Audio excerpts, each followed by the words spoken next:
नमामीश्वरं सद्गुरुं साईनाथम् अनेकाश्रुतातर्कलीला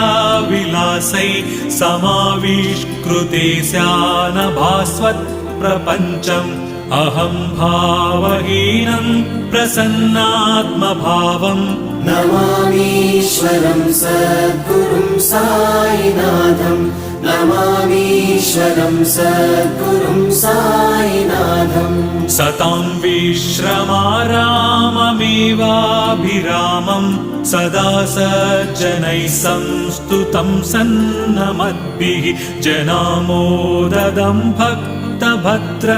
प्रदन्तम् नमामीश्वरं सद्गुरुं साईनाथम् नमामीश्वरं सद्गुरुं साईनाथम् अजन्माद्यमेयं परम्